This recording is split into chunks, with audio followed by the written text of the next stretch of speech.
Hi, this is Sherry Veronica, and today is a day in history.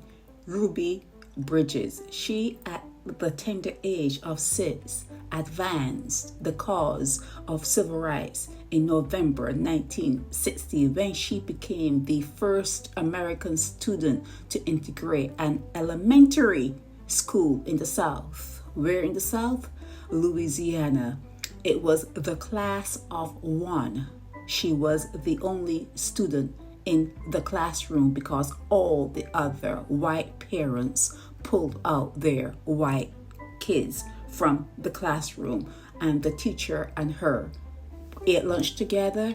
Ruby played by herself. Ruby entertained herself for an entire year. For the entire year, 4 federal marshals escorted Ruby Bridges to school. An entire year. So the parents suffered for their courage. They were very strong back there and then, and they suffered. They had moved from Mississippi to Louisiana for a better life, for better paying jobs because they were farmers. The father was scared out of his boots at the idea that his daughter may be abused while she was in school, but the mom, she championed on. And today in history, Ruby Bridges is still alive. This happened 62 years ago.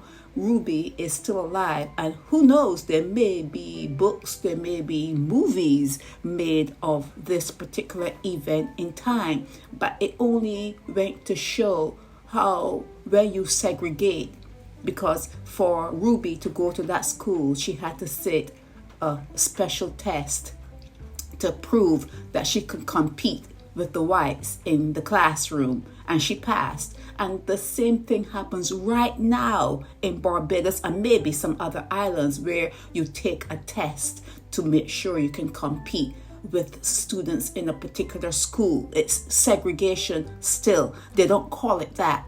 They may call it the 11 plus exam. They may call it whatever exam they call it in their particular countries, but there is still segregation. It has never gone away.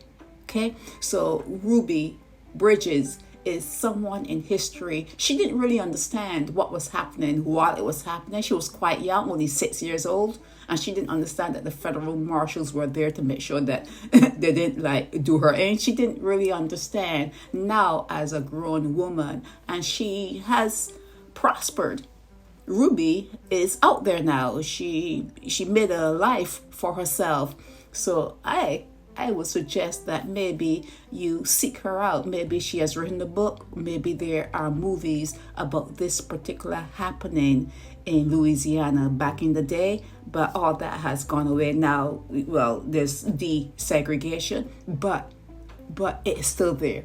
On the books, it has gone away, but it is still there. And as I mentioned before, it is segregated education in Barbados up to 2022. They have segregated kids at 11 and caused a chaos. And they don't even understand what they have done internally. They don't really understand it, but they have caused civil unrest at 11 plus. This is Sherry Veronica, and today is a day in history.